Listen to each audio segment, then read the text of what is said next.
All right, so let's go ahead and get started. Again, a few housekeeping items. If you have any questions throughout the session, please feel free to put them in the chat or to save them for the end, and we'll go through them. We'll have some time for discussion. I'm going to ask that you stay muted during the session, and a reminder to those who are an update to those who are joining. This recording will be shared with you via a link if you've registered, and will be available on the CanHEM website. And so I will go ahead and just start with introductions. I'm really excited for the session this morning. We have Dr. Foong and Dr. Matusiak joining us. Dr. Foong is a reproductive endocrinology and infertility specialist at the Regional Fertility Program in Calgary and a clinical assistant professor at the U of C. She completed her training at the Mayo Clinic and at the U of C. Her clinic and research interests include fertility preservation, premature ovarian failure, and advancing reproductive medicine through education and scholarly work. Dr. Matusiak is a clinical hematologist and assistant professor in the Division of Hematology and Thromboembolism at McMaster. She completed her fellowship in obstetric hematology and hemoglobinopathies at the University of Toronto. Her clinical interests include women's health, pregnancy-related hematologic issues, and adult hemoglobinopathy care. She also holds a master's in medical education and is actively involved in postgraduate and interprofessional education. It is a real pleasure to have both of them speaking to us today. And with that, I will go ahead and let you guys get started. Thank you. Thanks, Dr. Ritzo. I'll just note that this webinar was sponsored by Vertex, the funding for the program, but editorial control remained with Dr. Foong and I. So thank you to Vertex for bringing us together. These are our disclosures for today's chat. And just a note, you can even grab this now with your camera if you like at the end of the program. Please take a few minutes to fill out the evaluation. And I'll mention a little bit about what some potential future options might be after today's webinar. So today we're going to speak about up-to-date overview of evidence focused on fertility, reproductive health in patients with hemoglobinopathies. We'll speak specifically about some fertility considerations, more so in sickle cell disease, but also applicable to patients with transfusion-dependent thalassemia, to help us hematologists understand a little bit more about counseling, evaluation, and identification of patients who require escalation to fertility referral, and some practical points about how to have these conversations with patients early and often. So I'm going to start by speaking a little bit about some of these considerations in our patients with hemoglobinopathies. And I think what many of us are here for today is our middle section here, where Dr. Foong is going to speak about fertility preservation, fertility assessment, and some of the disease-specific considerations in our patients. We'll speak briefly about pregnancy counseling and then end with some resources. So reproductive health and fertility may not have been front of mind for our patients or us as providers maybe 20, 30, 50 years ago. But thanks to comprehensive care models, certainly in our setting, many of our patients have improved survival to adulthood, often with fewer complications, and improved quality of life, which allows them to engage in social, educational, employment opportunities that set them up for the ability to consider family planning and reproductive planning. With that, we have a growing adult population who have some disease-specific and therapy-specific reproductive challenges. And so certainly this demands that we as providers consider what these may be and discuss them with our patients early and often.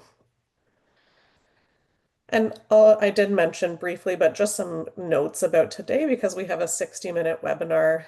We are going to speak about some overarching themes specific to patients with hemoglobinopathies, but a lot of our deeper content will focus on patients with sickle cell disease. And we do have an opportunity at the end to provide feedback about whether another in-depth webinar focused on transfusion-dependent thalassemia is of interest.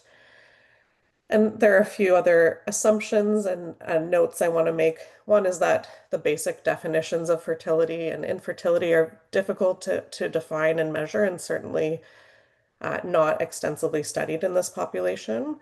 But we want to provide a rationale for hematologists and allied health in our comprehensive care clinics about tools, resources, and knowledge to help have these conversations with patients. As many of you know, there was a CanHeme webinar on male fertility in the last year, so we are focusing today on patients with ovaries and may use the terms female and women to identify these patients throughout the talk. So patients with sickle cell disease in particular are susceptible to the same causes that the general population may face in terms of challenges of infertility, in addition to disease and therapy-specific risks.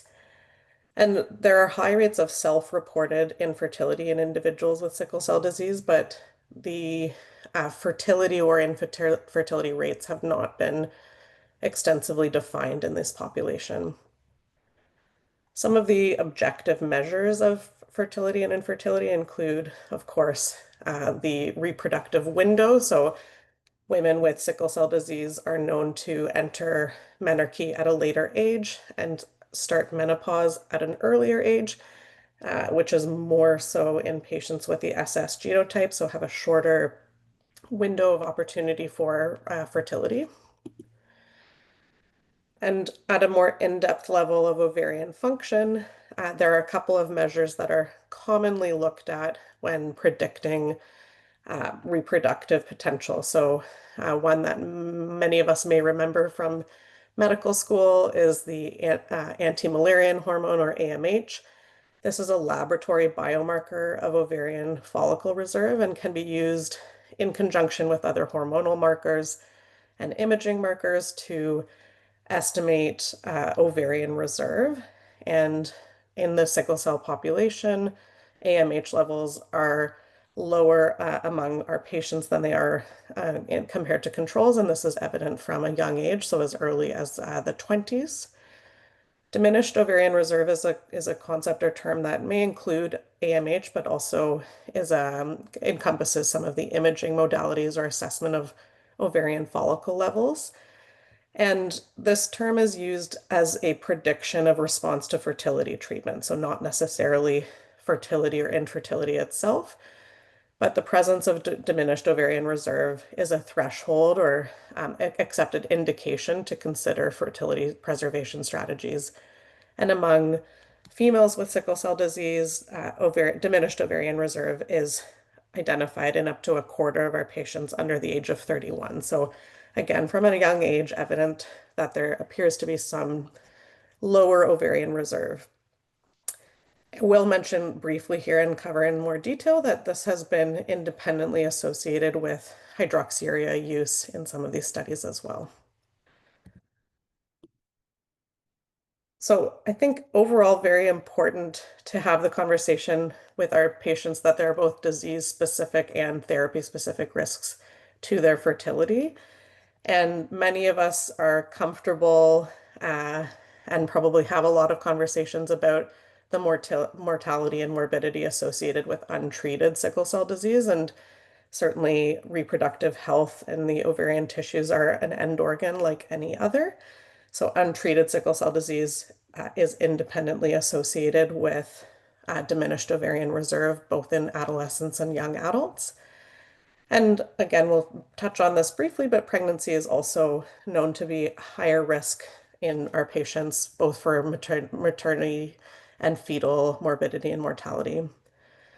Our most commonly employed tool, hydroxyurea, as mentioned, has been associated with DOR, or diminished ovarian reserve, as well as concerns for early embryonal developmental changes and teratogenesis, particularly in animal studies, and we'll chat about the details of that. Alternatives to hydroxyurea, including red cell transfusions, may have their own risks associated with iron overload and chelation, which cannot traditionally be used during pregnancy. And then there are a bulk of therapies that have no data in terms of fertility and pregnancy outcomes, as you can imagine.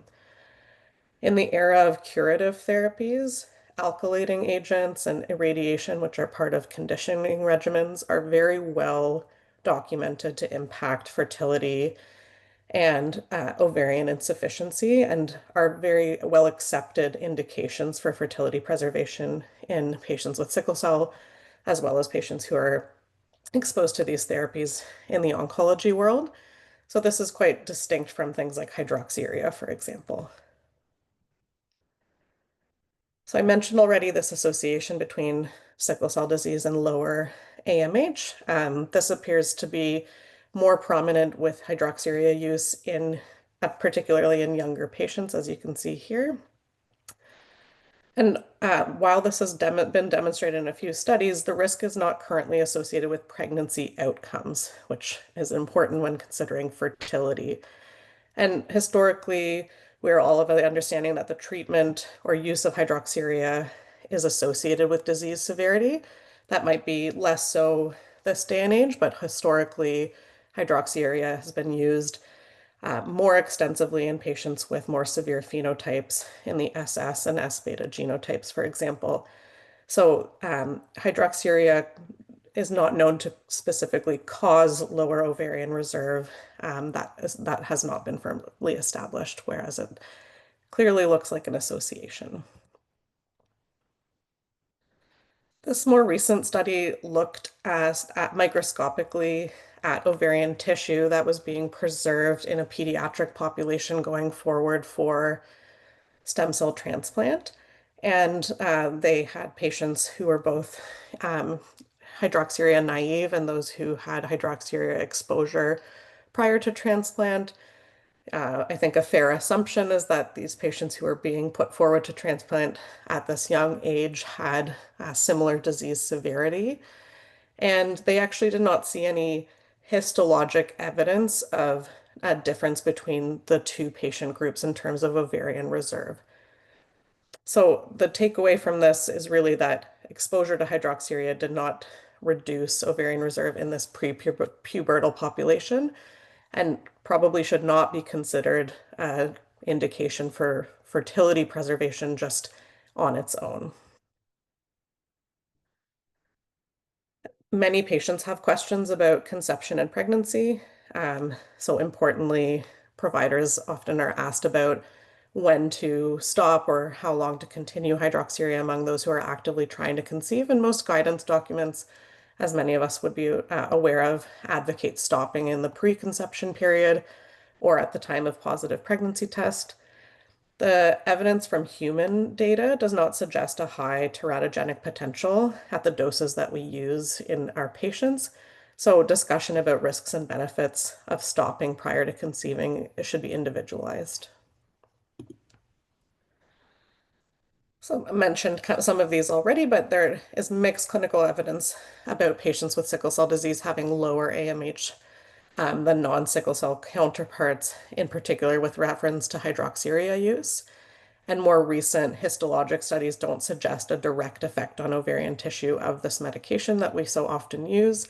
So in the context of starting this, certainly in a prepubertal population and even in the young adolescent population, there probably isn't compelling reason to refer these patients for fertility preservation prior to starting this medication.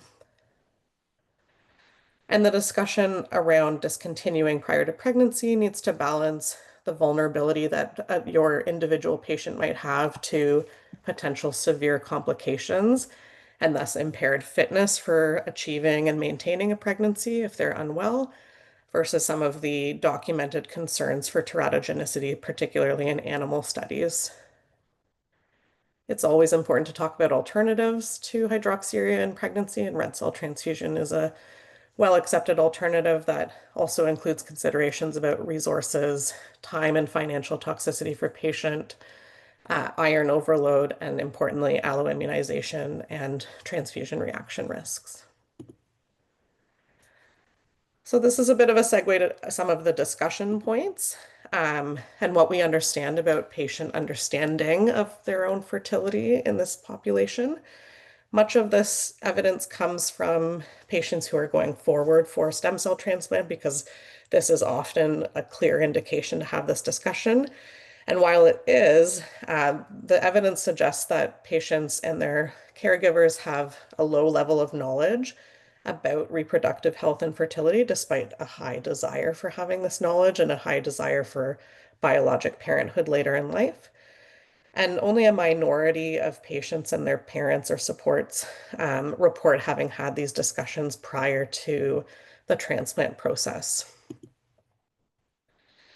So many of us should be involved in this discussion, and certainly in the context of our multidisciplinary care clinics. The hematologist is often the team leader, and reproductive health should be a part of routine comprehensive care and should be really normalized from an early age, and where possible, evidence-based and at the level that the patient is at. So your young adult patient might be having a different conversation than your pre-pubertal patient.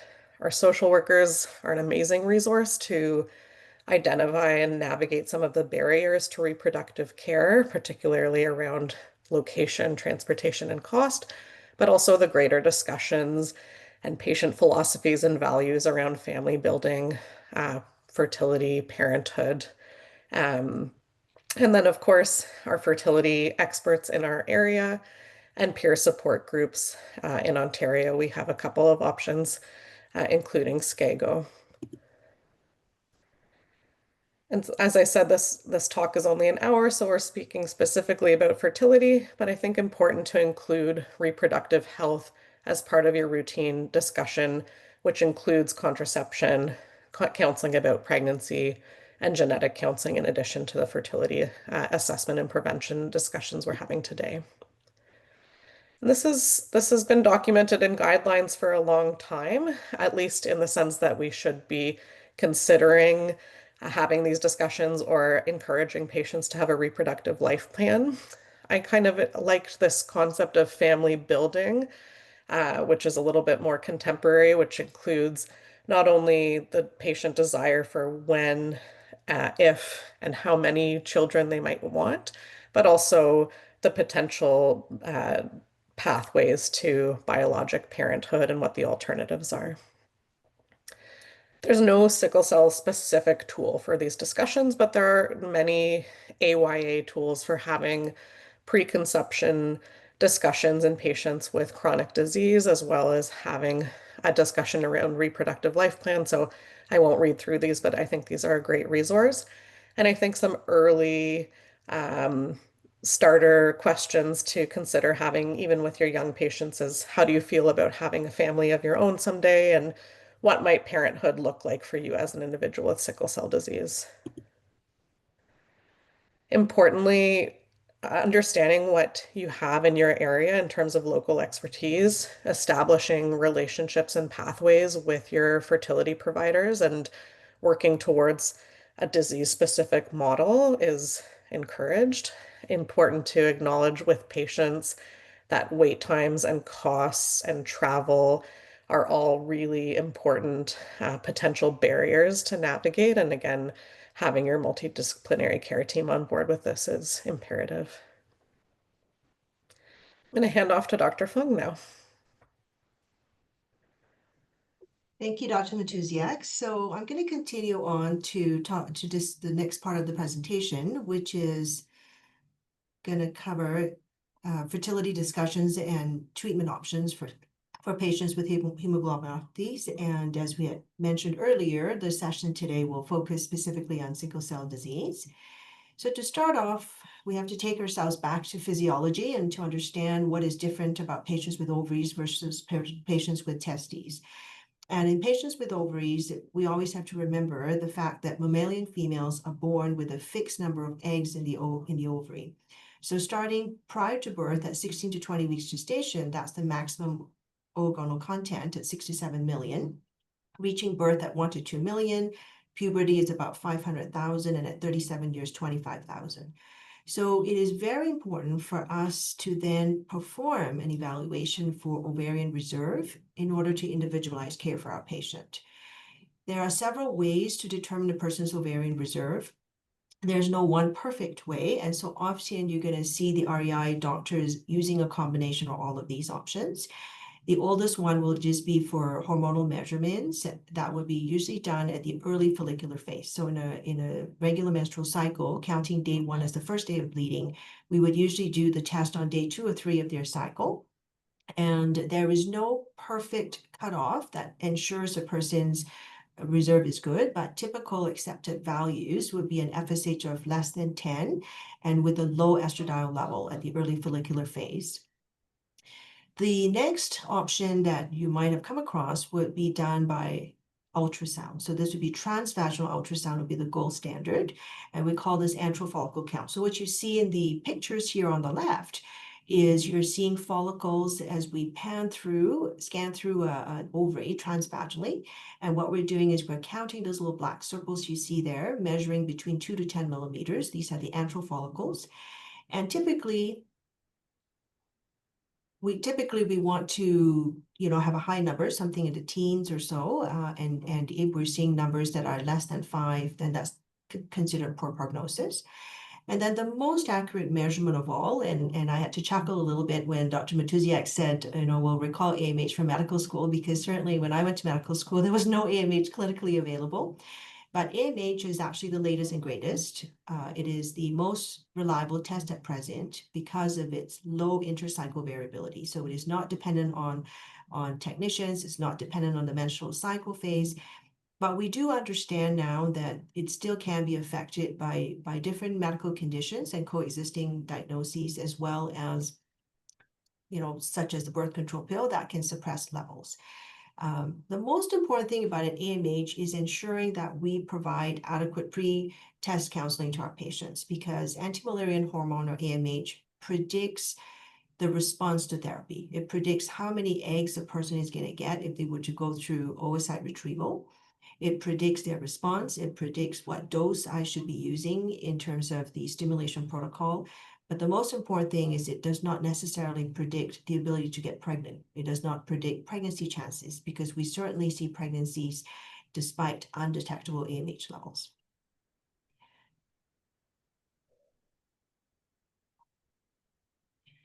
So specifically in our patients with sickle cell disease, ovarian reserve may decline more rapidly, as you saw from the earlier slides, and this is due to hypoxic ischemic injury and progressive vasculopathy. There are also some limited studies that suggest a more rapid decline in AMH beyond that associated with age alone.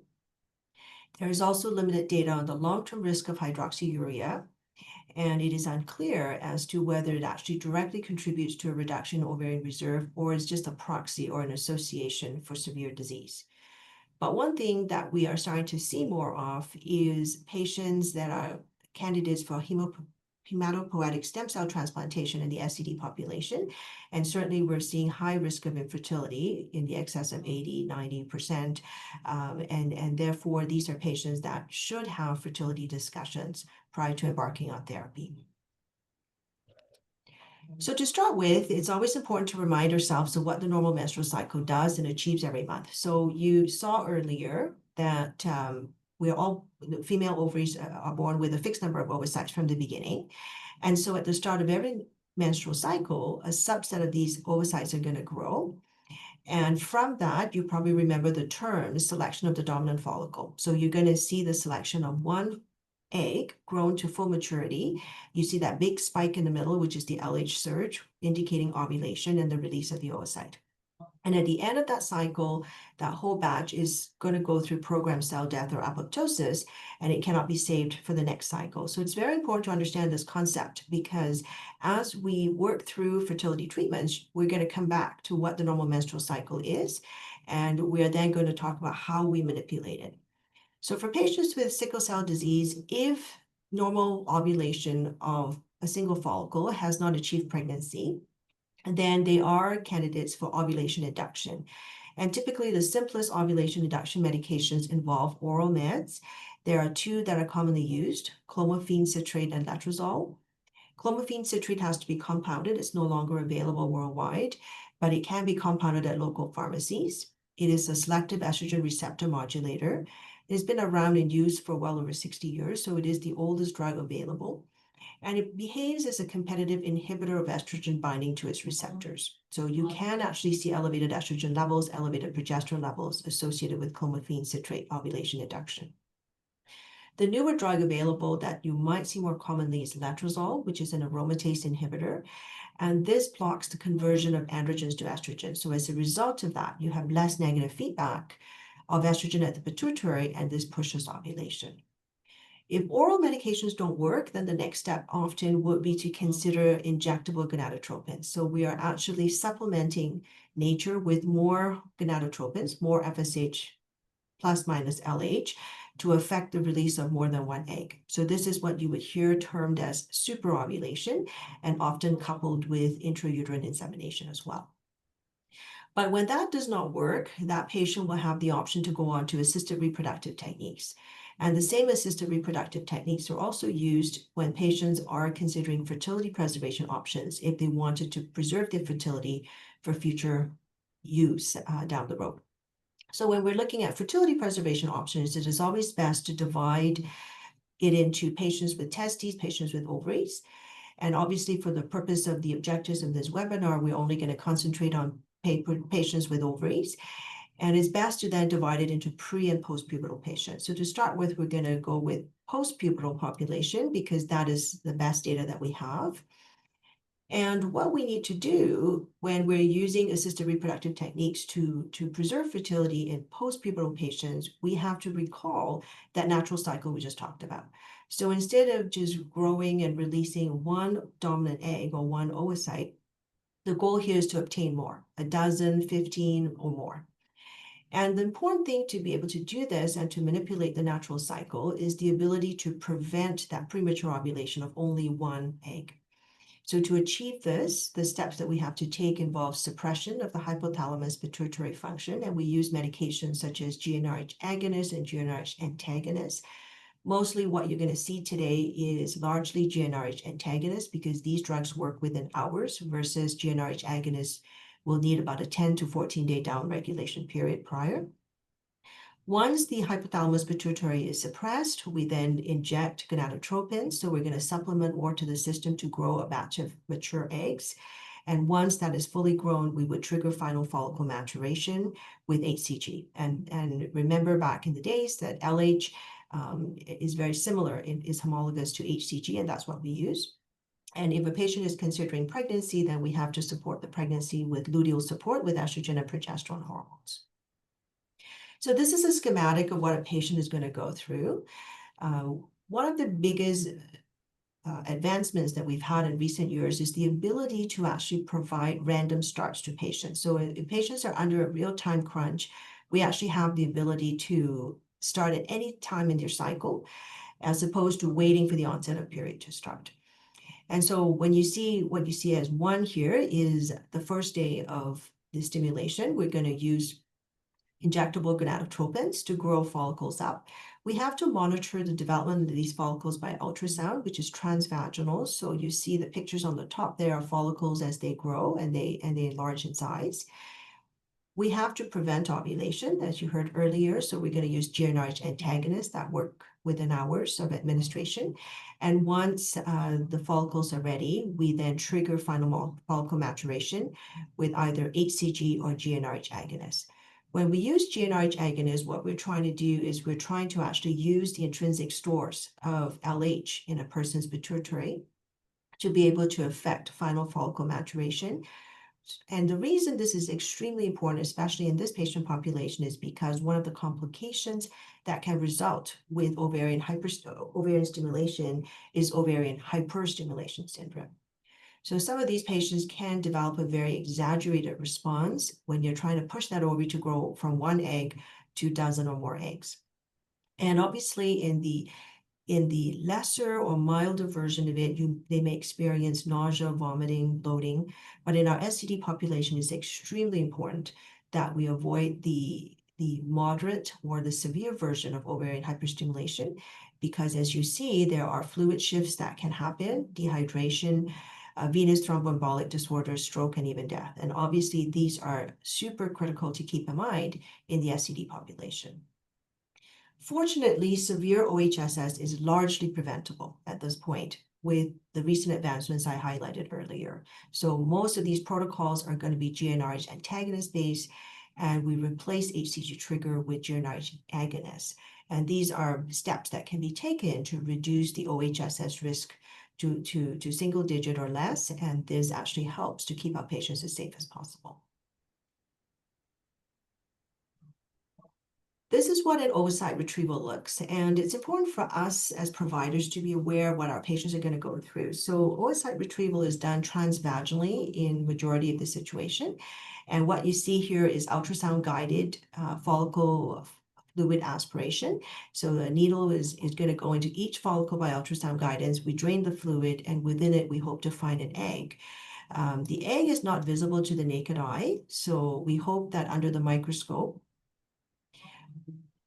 sorry for the delay. This is what a mature oocyte looks like. So as the follicle fluid is drained, it is actually checked under the microscope by the embryologist, and we hope to see a mature oocyte here with the polar body with half of its genes extruded and ready for fertilization.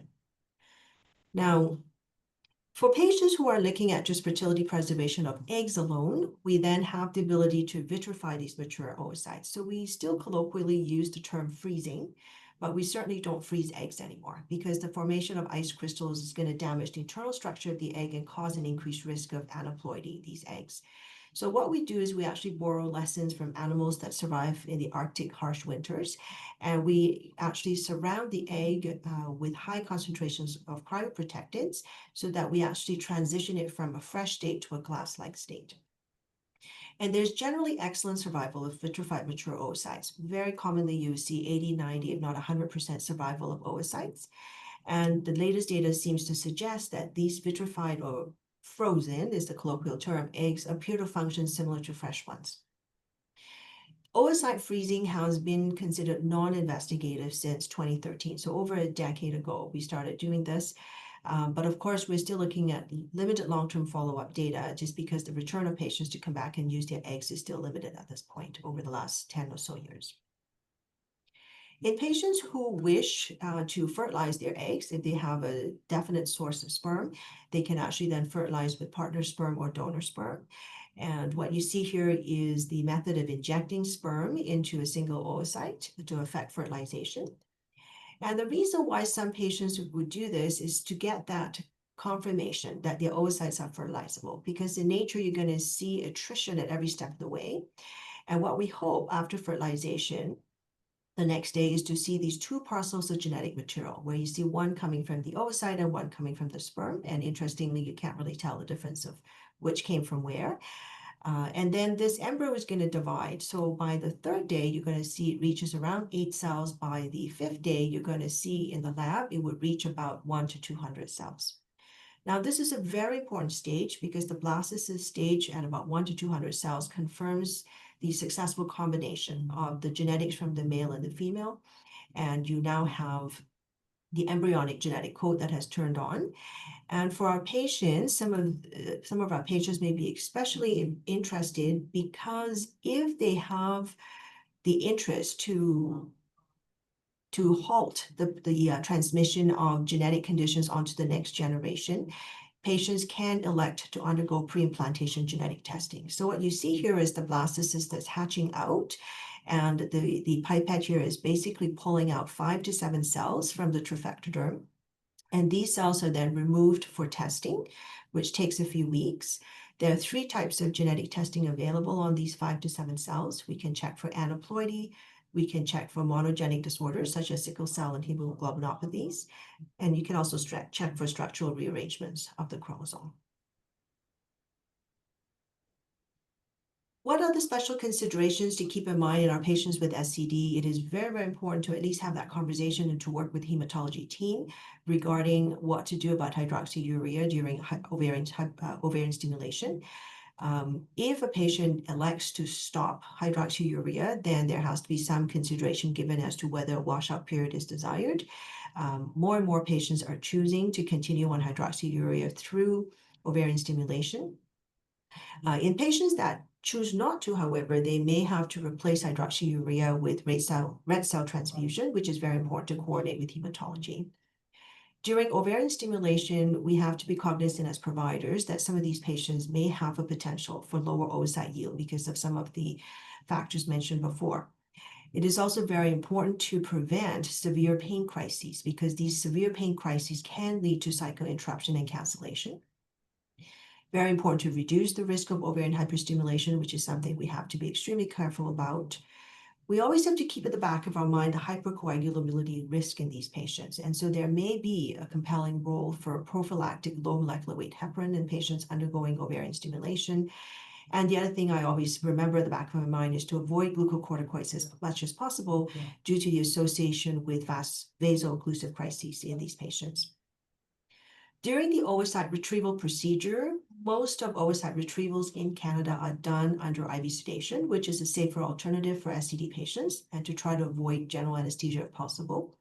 But it is very important to provide adequate pain control and to provide adequate hydration during this procedure because we do not want to trigger a crisis or life-threatening acute chest syndrome. That is extremely important to be watchful for. And also to keep in mind post-procedural pain control. Most patients do very well. They are discharged usually within an hour after the egg retrieval. Egg retrieval usually takes only about 10-20 minutes. And post-procedural pain control is usually quite limited and can be managed with just, NSAIDs, Tylenol, or sometimes some narcotics. In terms of fertility preservation options in prepubertal patients, then the only option available for this population is ovarian tissue cryopreservation. And ovarian tissue cryopreservation is probably one of the biggest advancements that we have achieved in the field of reproductive medicine. The first birth in the world was reported in 2004. And this is baby Tamara that you see from her parents. Her mother was a survivor of stage 4 Hodgkin lymphoma and had her tissue frozen 6 years prior to the birth of baby. And this is Tamara today with her parents, sorry, not today, but in 2023 when she turned 18, okay? So ovarian tissue cryopreservation is the only option available for prepubertal patients, which is why this is very, very important. And in 2019, the American Society of Reproductive Medicine recognized that it is no longer experimental and it should be offered in terms of as a clinical option to patients. In Canada, I was part of the group that wrote the position statement on ovarian tissue cryopreservation in 2020. And certainly we recognize the promising nature of this technology and to have it available as much as possible. To date, this is still not readily available in Canada, but it is available in Vancouver, Calgary, Toronto, and Montreal. Our position statement recommended that all available resources and expertise are mobilized just to be able to encourage the development of programs across the country to make treatments more accessible to patients.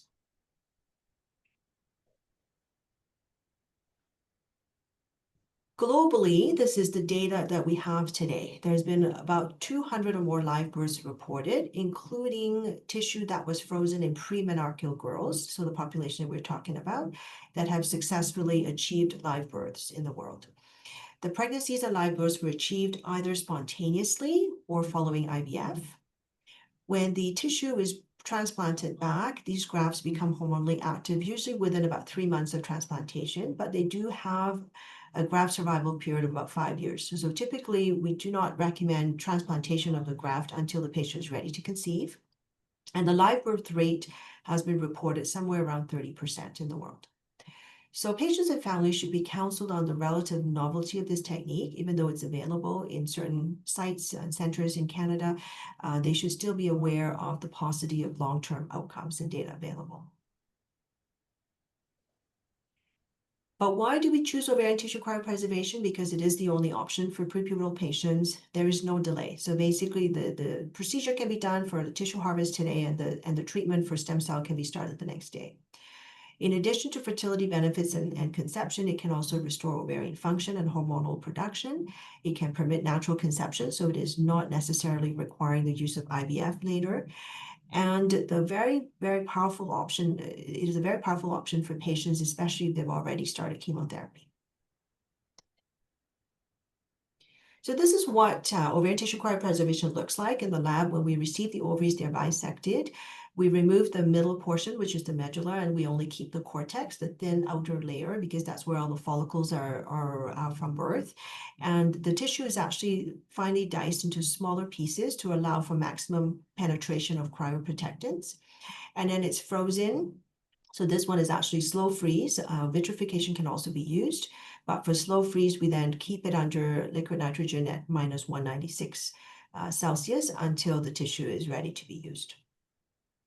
And when it comes to transplantation, there are various techniques reported. Sometimes they make a solution or suspension. Sometimes the pieces are placed back. Often they're placed in where the native ovary site would have been, or in the same area as the ovary that is no longer functioning, or sometimes in a peritoneal window if the ovary has been removed previously. All our activities in IVF and assisted human reproduction in Canada is governed by the Assisted Human Reproduction Act. So as providers, it's very, very important to keep in mind that there is a prohibited activity listed, and that prohibited activity is that we are unable to use any reproductive tissue obtained from a minor for any other use other than for their own purposes. So in other words, if a minor should pass away, then we are not permitted to use this tissue beyond that time, and it cannot be donated. So the only option at that point would be to destroy such tissue. So we certainly have these conversations with patients and their families, and when that person turns the age of 18, they will often return for a re-signing of their consent forms. So who do we refer to the endocrinology specialist? I usually say, think of the candidate, the clock, contraindications, and considerations that are special. And, the first thing that we need to think about is the medical consideration. Is this person a suitable candidate for conception or fertility preservation? Are there any reasons that would be a contraindication? If there's survival concerns, then we certainly want to keep that in mind. Is there enough time to complete? And certainly for stem cell, there's usually a lot of planning involved. So typically we don't get these super urgent consultation requests. And then the important thing to keep in mind as providers is the psychosocial considerations. How interested is this patient in fertility preservation, their maturity level to undergo ovarian stimulation and egg collection, any cultural, religious, personal concerns, especially because most of the procedures are transvaginal, and also, unfortunately, the financial considerations in making this decision. And so for the REI consultation, typically we would ensure that they're medically cleared to undergo treatment. We talk about what they will be preserving, whether it's eggs or embryos, whether they would like to go through genetic testing. And then certainly we also talk about disposition options in the future. And so just a few seconds here on financial considerations. There are various sources of financial assistance available. So it's important to explore these with our patients because it is a big financial hit, unfortunately. And finally, the take-home message is it is a very important consideration, and certainly a multidisciplinary approach is the best approach to these patients. So I'll pass it over to Dr. Matusiak. Thank you, Dr. Foong. So I will briefly wrap up our discussion with some overview of pregnancy counseling. I think many of us have seen full talks on this, and it's a topic in and of itself, but I don't think we can counsel patients about fertility options without discussing what to expect when they are expecting. So, I think there are some very good resources about some of the specific data around this and relative risks, but in terms of discussion overview with patients, I like to group it into sickle cell complications and discuss that there are increased risks of anemia, need for transfusion, some genitourinary complications, increased risk of pain crises during pregnancy, as well as acute chest syndrome. And then focus on maternal complications or pregnancy complications in and of themselves, specifically things like preeclampsia, infections, including ascending infections, need for induction of labor and higher rates of cesarean section in these patients, as well as thrombosis, and overall severe morbidity and mortality. And finally, for the neonatal and fetal complications, discussions around growth restriction, including small for gestational age and IUGR, preterm birth, and higher rates of stillbirth and neonatal death. when discussing things with the patient and what they can actually anticipate in terms of the experience. This looks like having preconception discussions around medication review and changes as indicated, ensuring that end organ screening is up to date, and anticipating genetic counseling if the patient has identified a partner. When they are pregnant, discussing that some of the medications that may be introduced to mitigate risks, including things like aspirin for preeclampsia prevention, having more nuanced discussion about vaso-occlusive episode management in pregnancy and some of the contraindications or considerations for medications. Discussion around transfusion, including prophylactic versus on-demand transfusion.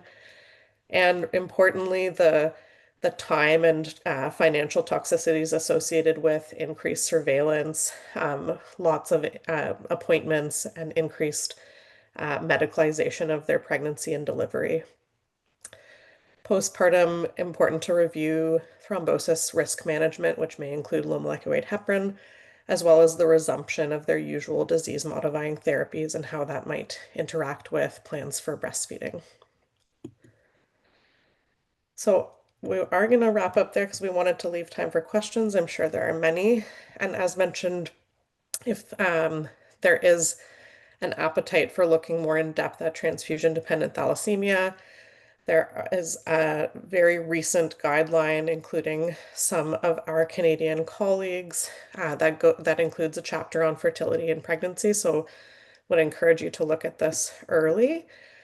And in summary from today, we discussed that many of our patients are now achieving reproductive age in reasonable health and in a state where they might consider pregnancy or family planning, and we need to just consider disease and treatment-associated fertility and pregnancy risk factors. These discussions are highly desired by patients, and really we should be aiming to include these in our comprehensive care discussions, at least on an annual basis or when there's a change in patient status. And fertility preservation options exist both pre and post-pubertal for these patients, including patients with ovaries. There is a conversation guide that summarizes much of what we discussed today, including some key discussion points that you may find helpful as a two-pager to take home for use in your clinic space, and this will be included in a follow-up email. And I believe the QR code is on the next page, so I'll put it up, but I'll open it up for questions. Awesome. Thank you very much for that enlightening talk. I really enjoyed it. I will just check the chat. Are there any questions from the audience at this point? If not, a question that I have. So I'm an adult Oh, sorry. Let's go. Carlos, go ahead. Go ahead, Dr. Reitz. I can't wait. I was going to say, as an adult treater of sickle cell and thal, I find that our comprehensive care visits are just so full of different topics that we have to cover, review of different investigations. It's really hard to fit this in, especially with, for example, an 18-year-old who kind of laughs away, family building ideas. How do you incorporate this into your review with patients? Is it at certain time points? Do you actually book a separate visit just to discuss this? Because I find it gets lost in the complexity of everything else that's going on. So I try to have at least some of those probing questions as part of my kind of genitourinary review when I'm asking patients about, and I'm focusing on female patients here, but it is part of my kind of routine in our comprehensive care visits to ask about menstrual cycles, including things like heavy bleeding. And I do usually ask about sexual activity and reproductive plans within that. Sometimes for sure that opens up a longer discussion and it becomes a much longer appointment.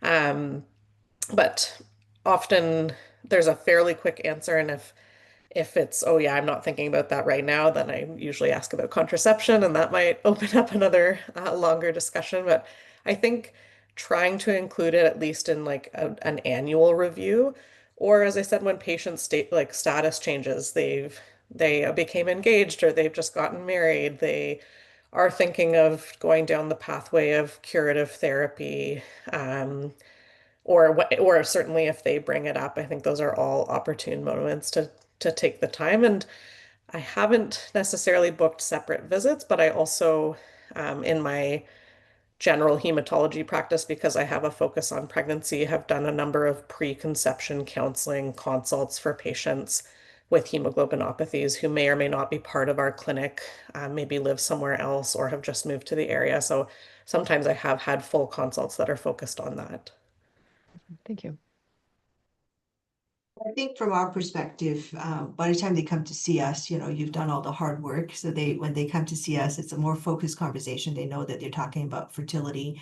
And then we usually try to divide it into, are we talking about conversation to have a baby right now, or are we talking about conversation for future fertility and preservation? Because by dividing that right off at the beginning of the conversation, it really helps to then hone down into what options might be more suited to this patient. Thank you. Carlos, go ahead. Well, yeah, first of all, thank you so much, Dr. Matusiak, Dr. Foong. Fantastic presentation. I have a question for you, Dr. Foong. In terms of ovary tissue preservation, is it required to remove both ovaries, just one ovary? What is the recommendation, or just partial removal of the ovary tissue? So we really make that decision based on the age of the patient and the size of the ovaries. So if you're dealing with a prepubertal patient, so for example, often if they're sickle cell disease patients and they are, say, the last one I did last week was a 2-year-old, then the ovaries are very, very small at that time. And so we do remove one side and the whole ovary. However, if you're talking about, for some reason, adult choosing to go the OTC route as opposed to egg freezing, then in that case, an adult ovary has quite a few follicles. It's quite a bit larger. You're looking at somewhere in the order of 2 to 3 centimeters of total size diameter. So you can actually just do a biopsy, just do a section. But we do try, especially in the SCD patients, because the laparoscopy requires a general anesthetic. So we really want to try to cut down the operating time and to try to cut down any kind of morbidities associated with that. So we do try to get in and out pretty quick. And in the prepubertal, it's usually one ovary. Thank you. Another question I had actually is about timing. Timing is such a sensitive topic here. I find that a lot of our patients that we refer to our transplanters for consideration of transplant decline with concerns about fertility. They're only usually referred to you guys once they've accepted the transplant and want to proceed to talk about preservation. But I'm wondering, are you seeing these patients when they're just at the initial stages of considering transplant? And would that be a reasonable referral just to get educated so that they can make a more, I think, well-educated decision for themselves about whether or not it's a worthwhile risk and understand what's involved in fertility preservation? I think that would be very reasonable. I think a lot of it will, of course, be just trying to manage the resource as well. So patients who have absolutely no interest, and unfortunately, here in Alberta, ovarian tissue cryopreservation is still largely paid privately by the patient. Some may have grants from the extended health benefits from employers, but mostly it's still a private procedure. So some patients who absolutely are not interested, then certainly I think it's fair enough for you to have the conversation and to leave it at that. But I think if patients do show some interest, it is worthwhile, at least even a quick conversation with us. Because I often feel very guilty as a provider if, they're right on the heels of transplant and we're having to make this decision. And if we need to book them in the next day or two, it's just really a very big decision for parents to make on the behalf of their children in a very short amount of time. And so because transplant is often planned, then we do have a bit more time. Of course, the other population that I see are the pre-chemo for oncology reasons. Then in that case, unfortunately, it is really quite a very difficult conversation in a very short time. So I think for families who are still toying with the idea and interested, it doesn't hurt to have that conversation early. Any other questions from the audience? I saw some things pop up in the chat, but I don't know how to see the chat again. Oh, my apologies. It didn't for some reason go. Dr. Merkley is wondering, how often do you do red cell exchange prior to ovarian stimulation? And also, how long do you anticoagulate for? presumably from an REI perspective, we usually want to make sure that at the start of ovarian stimulation, patients are stable. And typically, we would keep in contact with the hematology team so that if there is any change in the patient's status, then that can be done during the procedure, during the stimulation itself, which takes about 10 to 12 days for stimulation to be completed. But the time that we always check in if somebody is a candidate for red cell transfusion is actually when the egg retrieval is determined. So if you saw from the trigger for follicle maturation to the actual procedure, you have essentially 2 days. It's 34 to 36 hours. So that is a very, very important time to check in. So we often call the hematology team to say, if this person has been maintained on red cell transfusion, the egg retrieval is going to be in 2 days. And typically that patient would get a red cell transfusion that morning before they come in for the, or the night before they come in for their procedure. And that's because the egg retrieval is when, the pain, the intervention, all of that's going to be happening. Awesome. And then But as far as there's no fixed, in terms of the frequency, there's no fixed frequency. okay. And then as far as the anticoagulation, is there a certain time period that you advise for prophylactic anticoagulation? So generally, the anticoagulation is managed by REI. So we would usually give them low molecular weight heparin from the start of stimulation, because that's with follicle growth and development of the egg is when you see estradiol being made. So more eggs, more estradiol being made. And so what we would usually do is start low molecular weight heparin with the initiation of gonadotropins. So when they start the injections, we would start it. So then they're on prophylactic anticoagulation until the morning of the retrieval. So we would hold the morning dose so that way they're able to do the retrieval safely, and then they would resume the anticoagulation that evening. And typically we would continue it for about a week or so after, depending on the patient. That's assuming they're freezing eggs. If they're, of course, going on to pregnancy, then we'll have to kind of see how they did and transfer, whether they're considering a fresh transfer or later frozen transfer. Okay. And Catherine Brousseau is asking, what charities or other financial supports are there for the under 18 patients who are considering fertility preservation? So for that, I think it's going to be very regional and provincial. Most provinces do not have full funding for ovarian tissue cryopreservation. But, I can speak for here in Alberta, then the laparoscopy, the anesthesia, that can be covered by the Children's Hospital. And then what they're paying for is the actual procedure itself. Locally, everybody might be looking at different options available. Here locally at the Children's Hospital in Alberta, we're looking at trying to get some funding from the foundation, but at this point it has not been approved. Thank you. With that, maybe I'll conclude. Please do fill out the evaluation form, and a big thank you to both of our speakers, as well as Vertex for helping to fund this session. Thank you.